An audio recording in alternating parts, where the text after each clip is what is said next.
Alrighty. Well, interesting things on the financial front involving China and whatnot. We're expected to get a recession sometime this year. People were thinking it was going to be the start of this year. There's a hell of a lot of people flapping their wings, but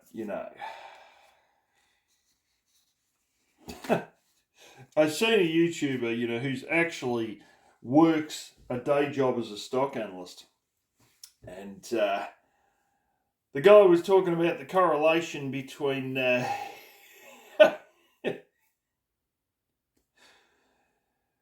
people with doom and gloom videos trying to get views, the amount of views gotten, and the amount of times they have flames in the thumbnail. I'm not joking.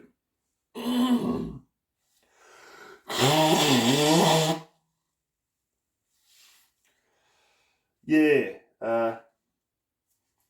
Long and short, every time you see flames in the thumbnail, it's someone just going clickbait because a lot of financial stuff is just becoming bloody clickbait.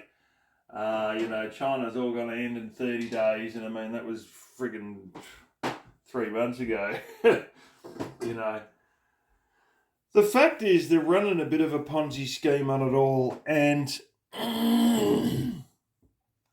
while I'm not saying that the US federal debt's a great situation, because it isn't, and they just keep raising this debt ceiling, and they're never going to get serious about it until the whole lot implodes. It's becoming obvious that things ain't good.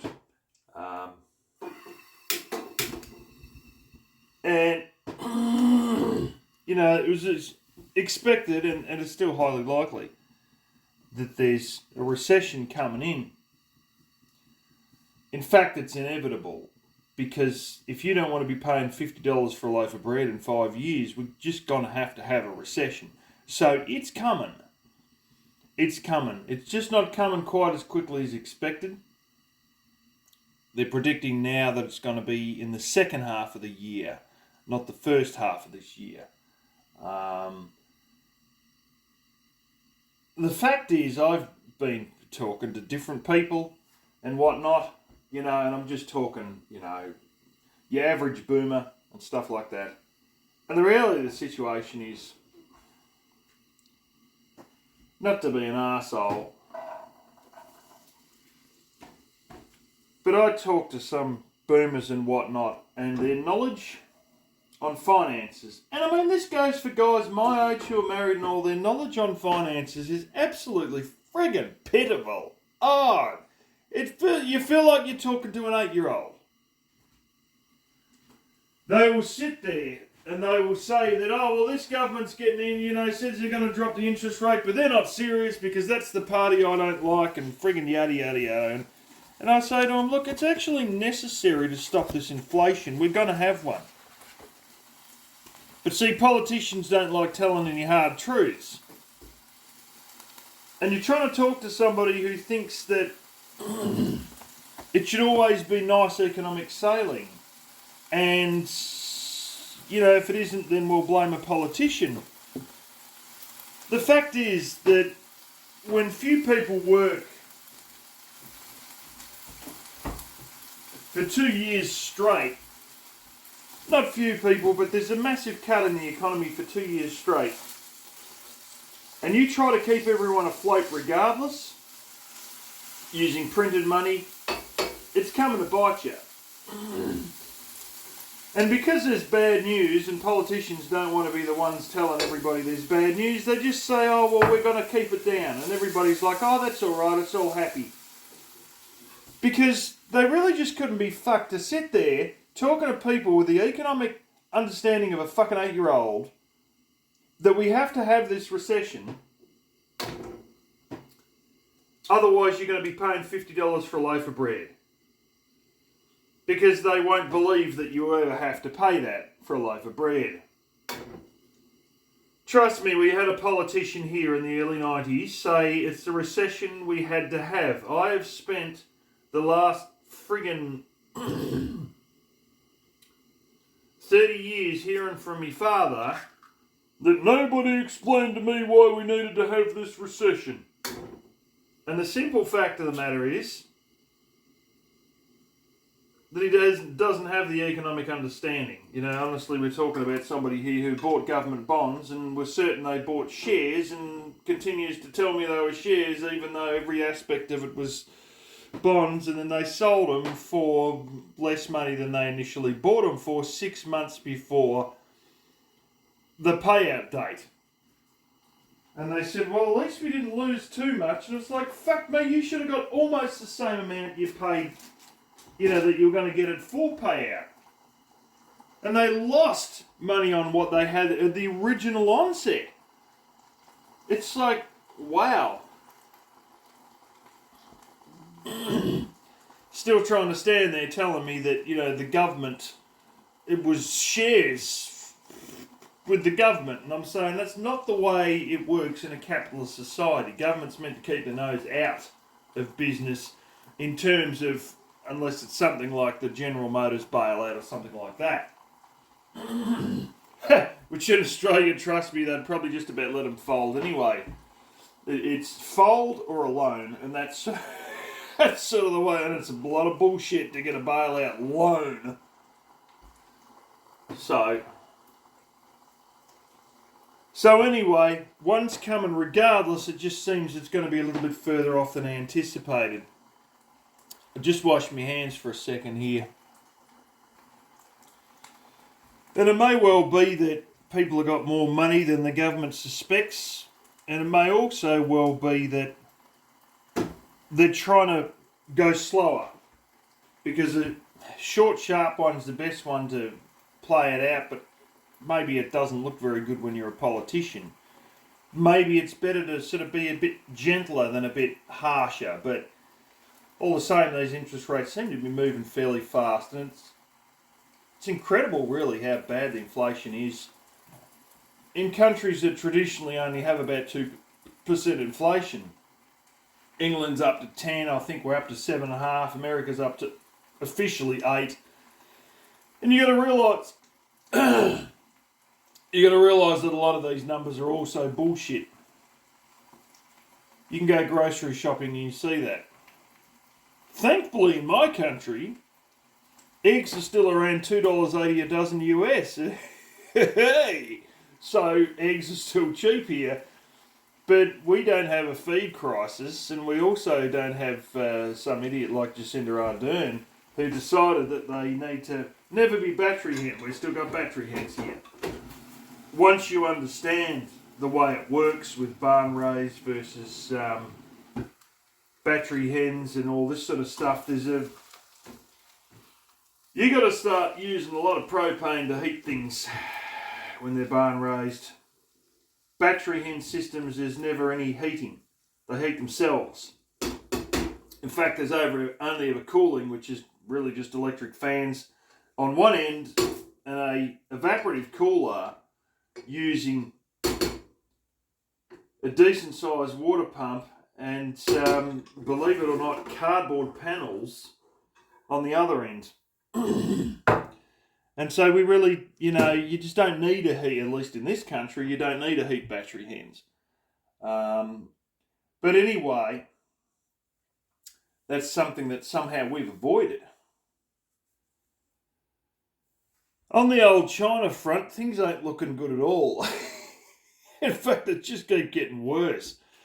They're sort of getting a little bit more desperate for money.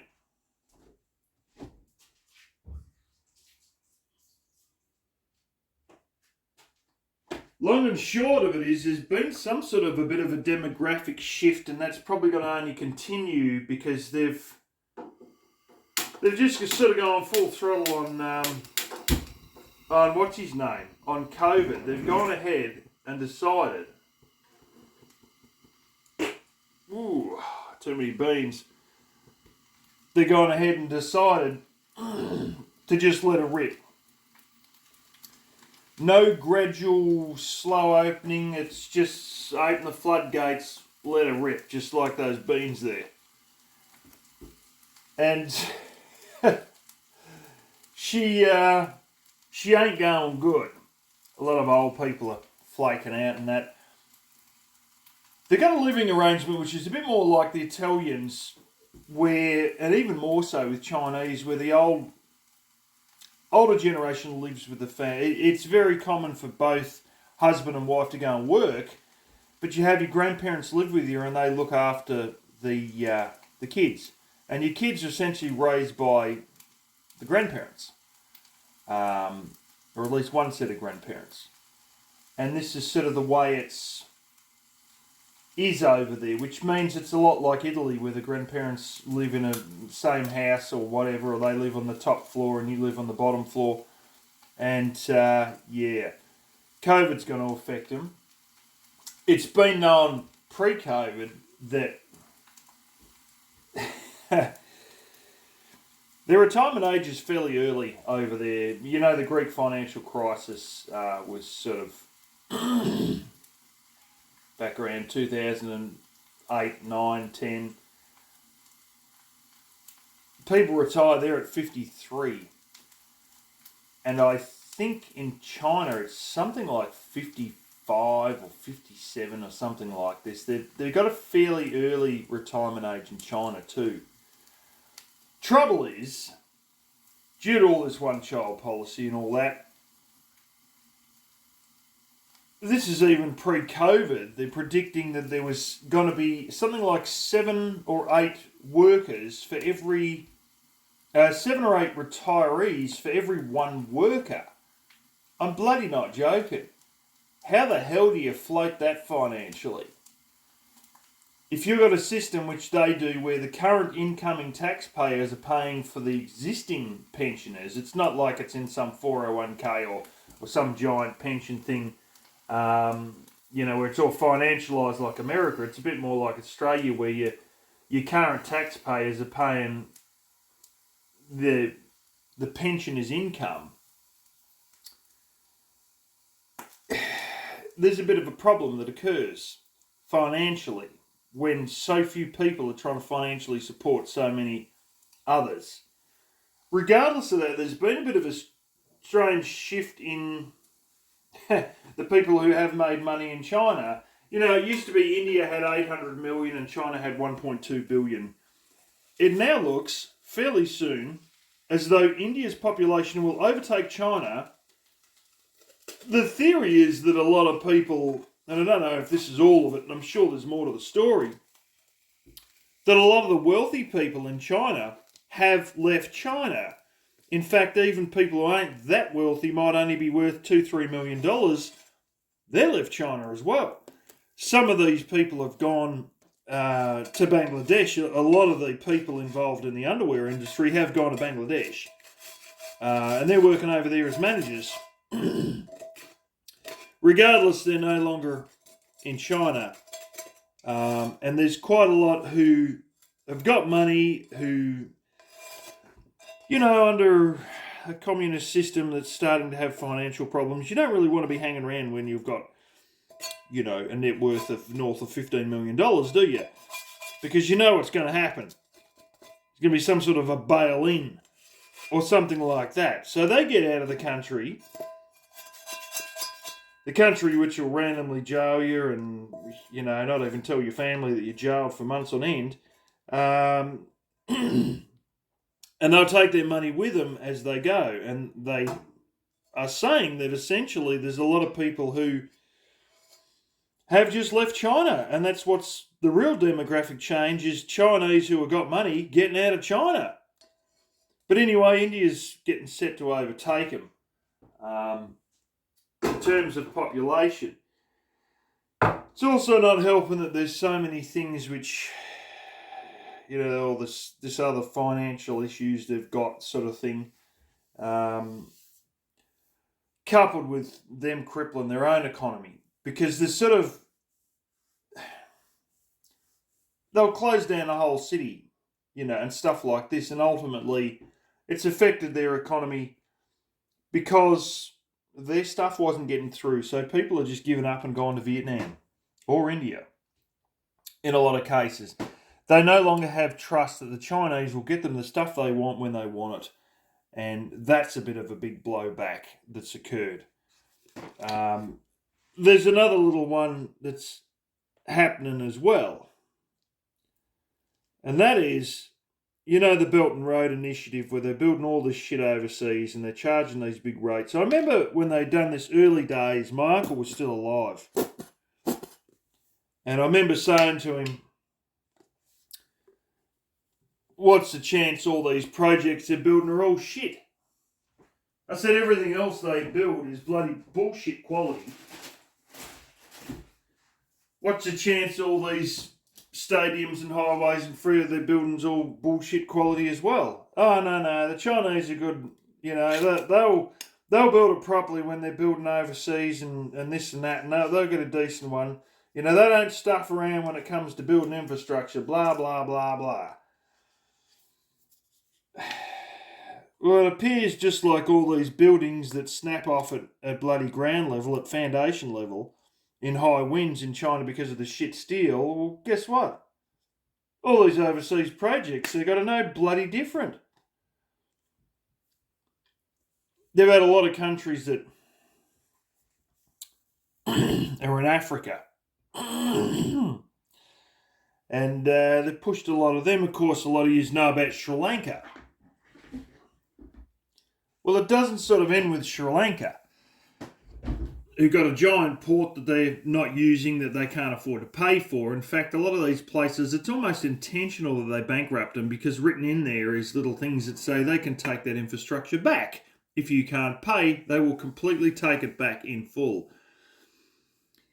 In case that's not a bit funny, there's also clauses where they cannot criticise the Chinese government. I'm not joking. Inside the clause to build a giant port, a hydropower dam, a this, a that, a something else.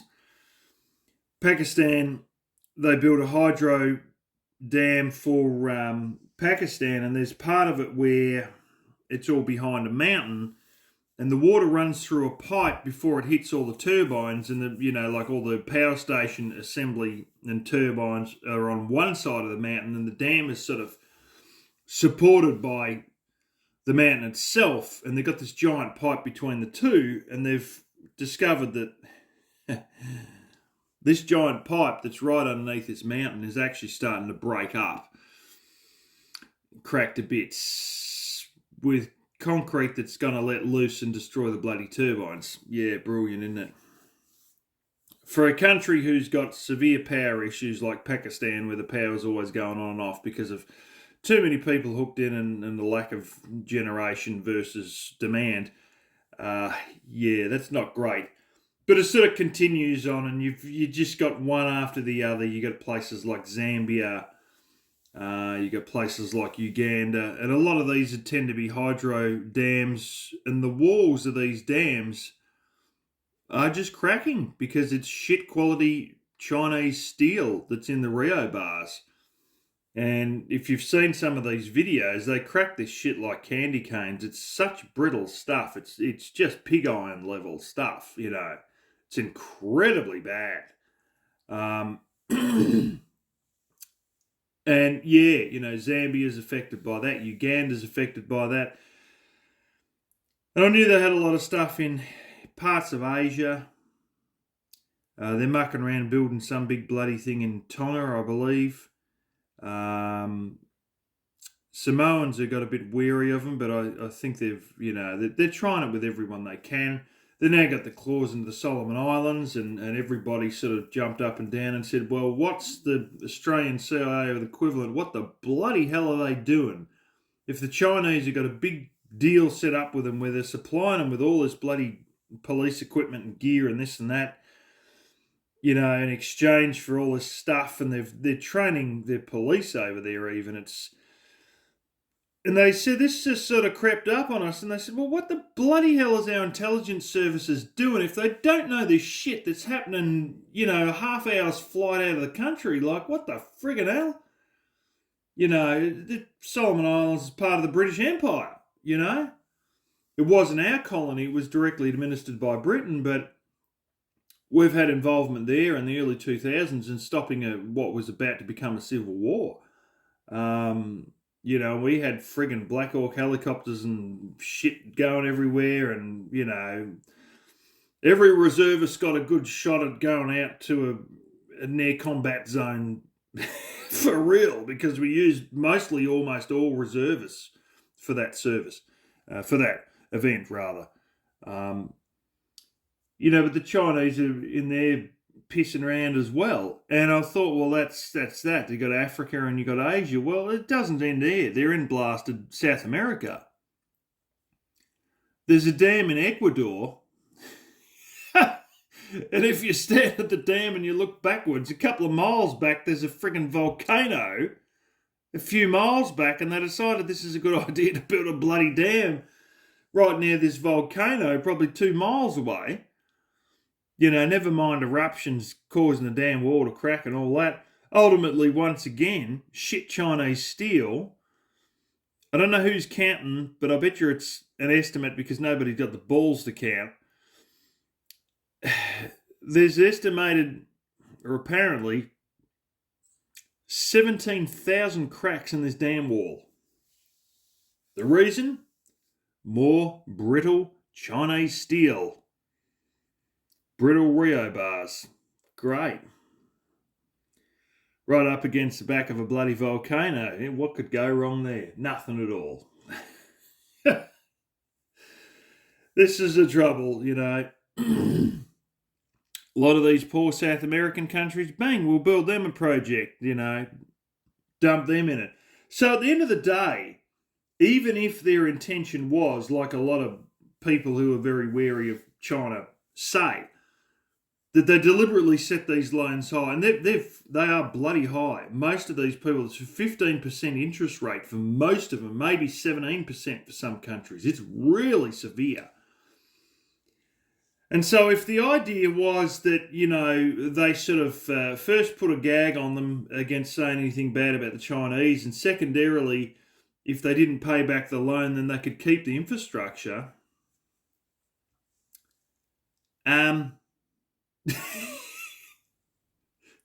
What was the point of keeping this infrastructure if you built it so badly it's about ready to collapse anyway? So, yeah, they either want massive money, but they don't really. They want to deliberately bankrupt this country so then they can take back the same asset they built, which is just a collapsing hydro power system that's probably going to burst and blow to bits in the next 3 to 5 years. I mean, no wonder it's backed by Chinese banks. These are the same people that put money into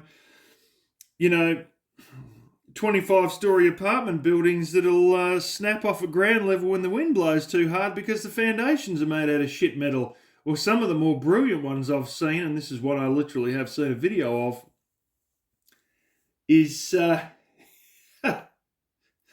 the bloody hallway caving in on one of these joints where there was just too much sand in the cement, or in the concrete rather, and it all just bloody dropped down and it just caved away, and you've just got these Rio bars just hanging there.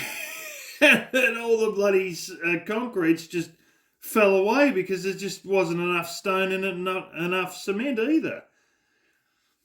And, all these building projects, a lot of them are the really early days ones, the early 2000s, some of them are all right because there wasn't so much competition that they weren't trying to cut corners that badly. Some of those are, they're not great, but they're not horrendous either.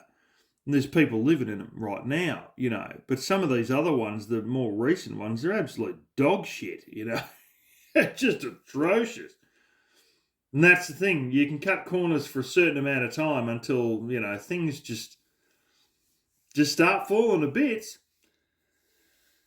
So, at the end of the day, the Chinese banks are going to have all these assets on the books that are either crumbling, too dangerous to live in, about to collapse, or have actually collapsed. And I mean, if you go into a bank in, say, Australia and you work out what's the financial backing of basically a whole heap of rubble and Rio laying in a river in South America, I mean, what are you going to have? So you're saying there's a lot of steel. Well, what's the scrap metal value? Oh, but hang on, the steel's underwater, you're saying? Yeah, it's all underwater with a whole heap of rubble, and the water's running, only about 30 foot over the top. Oh, shit. Talk about trying to be cunning and smart and then shooting yourself in your own foot. God blimey. But what do you expect out of the Chinese, Years of cheaping out on friggin' everything. And my old uncles, no, they'll be right. They do a good job. Bullshit. I find out even their own schools are liable to they've been building schools for other countries as well, but their own schools have got a horrendous rate of collapse. With the first earth tremor, boom, down they come. And they had an earthquake in a certain part of China there. And people were majorly pissed. Because it seemed that the government buildings collapsed before anything else. And there was a lot of ones that were sort of made like individual houses and stuff like this. Half of those were still standing. Any government building was the first to go down. And like people who are left with houses with a wall missing or, whatever, they obviously went in a house that was built great. Some of them survived complete. And the government ones were just all rubble. And the saddest part of it all is in a country that at the time when this happened, because this is probably, 12, 15 years back, they were still under the one-child policy. And the school dropped down, all the kids were in school and it killed the friggin' lot of them. So this whole town, several towns, had all their next generation die. They all had all their kids die. Because this friggin', all the schools collapsed. They were the first to go down. And you think, bloody hell. It just... Yeah. Anyway, that's what's playing out over there. And I'm really waiting for all this to unfold. And apparently, we're going to have a recession. And apparently they're dying for foreign investment. And it's blown back in their face all the times they've done things where it's not as easy to invest. The Chinese government has to have part ownership of a company and all this bullshit of, well, we're going to go over to China and we're going to build and say, nah, you really can't. You can only really, generally speaking, you can have involvement and whatnot there and you can set things up, as Elon Musk and other people have set up factories, but it's all a little bit screwy. And a lot of times it's complicated to the point that it's easy to get a subcontractor. And, all these businesses have to have part Chinese government ownership and unless you're a really big corporation, it's very scratchy to sort of deal with all of this stuff. And even then it's, when they want to list something, they can only list it on the Hong Kong Stock Exchange, but it's like what's that? The bloody stupid things, what's his name? Special vehicle. It's not a car. It's a. They've been doing a few IPOs using these things in the West, and it's like it's almost like you set up a friggin' fund, and like an equity fund, and you set it up, and people invest in the equity fund, but the sole purpose of this kind of equity fund is to just buy this one company, and it's a way of getting an IPO without actually doing an IPO. And I think SPACs, Special Purpose Acquisition Company or some bullshit, but a Special Purpose Acquisition something. And, they're more or less set up as like a bloody investment fund, but they've only got one investment, and it's this company. And instead of the company having an IPO, the SPAC has an IPO. And then they buy the company once they've got funding. So they can do things like this, but the trouble is they've done stuff like this in Hong Kong with Alibaba to then pull the rug from under everyone, and all of a sudden your SPAC is worth zero. And you just, they've done this several times where they've gone and listed successful Chinese companies just to friggin' pull the rug out from underneath people, and it's just bloody bullshit. And, you just sit there sort of going, oh, and now they want people to invest. Well, they've burned too many people in the past with bullshit like that. Everyone involved in Alibaba, every American, financial fund or whatever that bought in, they bloody lost everything. There's nothing. And now China wants people to invest, but they've burnt them all. And,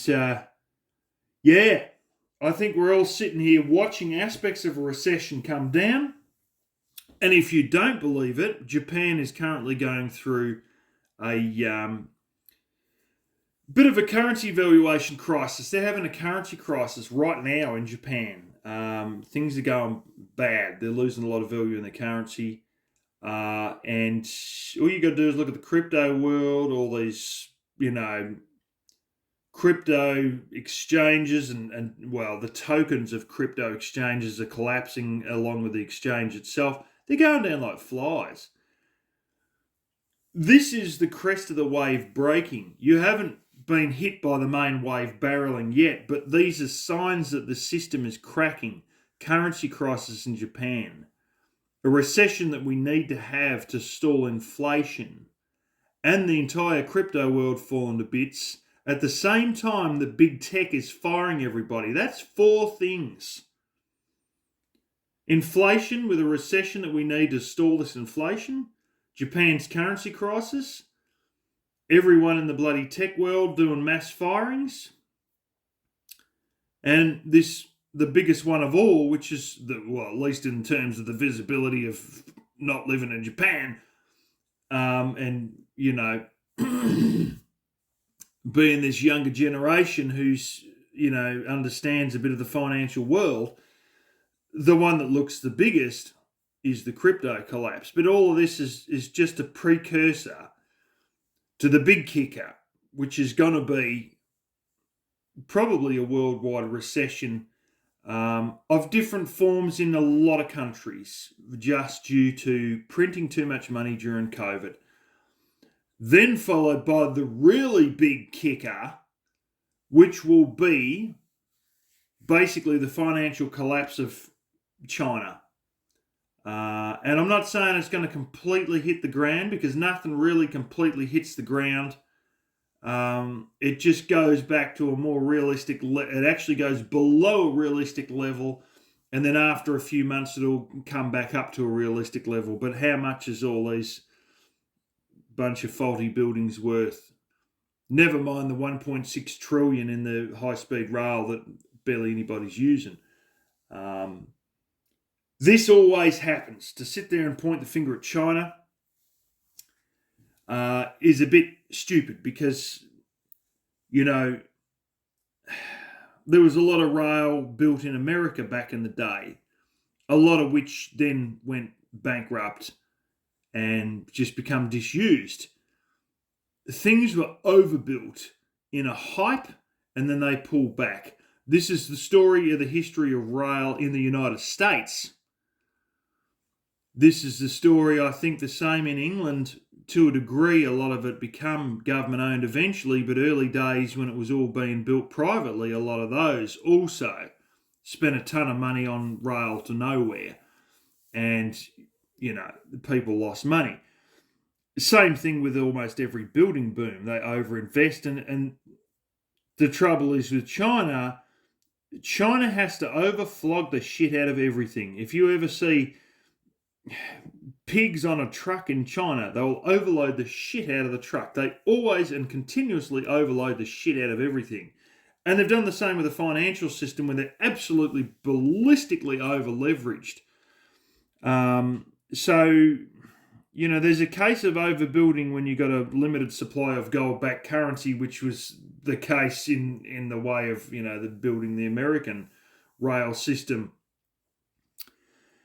when that was overbuilt. And, they had a lot of shares that were issued, and they had people printing copycats of other people's shares to steal the companies from underneath them, and excessive share issuance that wasn't halted. And there's a lot of funny stuff that went on in the robber baron days. of rail expanding under the rubber/barons. Yeah, but Japan, same thing. Their housing went through the roof, and it burst about 1991. It just sort of every country does it, from the United States to England to Japan to every country that develops does it. And now that China's developing, it's their turn to experience overbuilding, but instead of collapsing in a realistic manner because you've only borrowed a certain amount of money to a realistic level, which is never the case in a collapse, the Chinese, you get their situation, and because they're so ridiculously double mortgaged on these apartments, where the building company has a full-scale mortgage on a place that isn't even started yet, while the owners of said place that isn't built also have a full-scale mortgage. You've got two complete full-size mortgages on the one apartment. This stuff wouldn't have been allowed in Japan or Australia or America or England. So their collapse is going to be colossal because of all their bloody financial skullduggery. That collapse, which every single country that develops itself eventually has, instead of being the same as the collapse of,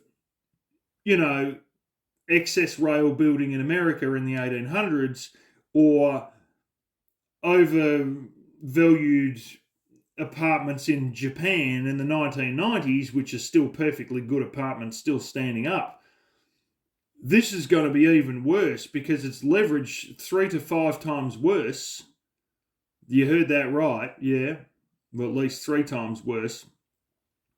And it's on a place that's liable to blow down in the next friggin' gale force wind. So she'll be a big one. And when it's a big one, you just start looking at the steel prices and the steel miners and the coal miners and maybe even aluminium, because I know you got Alcoa there in America. And it'll play out really good. You'll find the biggest dip you'll want to buy in your frickin' life when China goes down. And it's not so much that the world stops buying imported junk from China, but that China itself stops building, because a lot of this steel and a lot of the iron ore and coal that Australia's sending to China, and, we're number one and Brazil's number two with supplying them, and they've got about enough in their own country to sort of cover about a quarter of their needs at the current point, or at probably pre-COVID point, to be honest. They got a little bit nuts on that too, because our iron ore, they've run out of space on land to put it. They've been dumping iron ore in the sea, like a half a mile from the coast of China. They've been dumping iron ore in the sea because they get it so cheap from Australians, and the waves aren't bad in this bay, so how far is it going to wash away? I am not joking. That's how insane they are. They decided that it's not going to wash away too far, and they've just been dumping it in the sea. And this has already been going on for a while, and of course, things are slowing up a little bit with them and whatnot. But it's not so much what China builds to export that's really going to echo down the line and affect the steel price and the iron ore price and the coking coal, metallurgical coal price. What's really going to hit is when they stop building all this infrastructure for themselves, because they're gone nuts after the high-speed rail on building a massive road network. They've got bridges there that are kilometres long. Jeremy Clarkson's done a thing on the Grand Tour about it. And all that's going to stop. Along with building ghost cities, along with the high-speed rail, along with any other bloody thing there, along with all these other foreign projects that they're using Chinese steel for, like all these dams that aren't holding together. That's when the real kicker will come. And that's the difference is, while Japan exported a lot of stuff in its developing years, and most countries do. It's when they stop building for themselves that you feel the real kick. And who knows? But I'll put it like this: 2024 is likely to be a very exciting year.